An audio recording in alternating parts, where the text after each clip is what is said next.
ഇത്ര ചെറിയ പ്രായത്തിൽ ഇതൊക്കെ പഠിക്കാൻ കഴിയുന്നത് കാർത്തിയുടെ ഭാഗ്യം തന്നെയാ. അല്ലേച്ചി, മോക്ക് 10ാം ക്ലാസ്സിൽ 3 A+ കിട്ടിയതല്ലേ?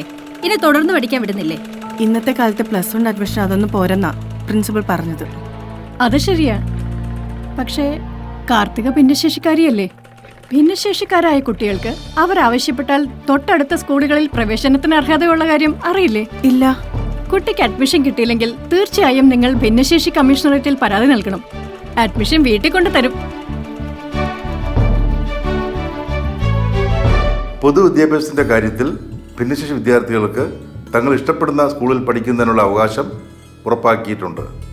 ഉന്നത വിദ്യാഭ്യാസത്തിന്റെ കാര്യത്തിൽ 5% സംവരണവും നിയമം ഉറപ്പു നൽകുന്നു. ഭിന്നശേഷി വ്യക്തികളുടെ അവകാശങ്ങൾ ലംഘിക്കുന്ന വ്യക്തികളും സ്ഥാപനങ്ങളും ശിക്ഷാർഹരാണെന്നും നിയമത്തിൽ വ്യവസ്ഥ ചെയ്തിരിക്കുന്നു.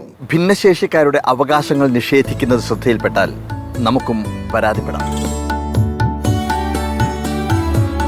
എല്ലാ മേഖലകളിലും ഭിന്നശേഷി സൗഹൃദമാകട്ടെ നമ്മുടെ കേരളം. ഭിന്നശേഷിക്കാർക്കായുള്ള സംസ്ഥാന കമ്മീഷണറേറ്റ് കേരളം.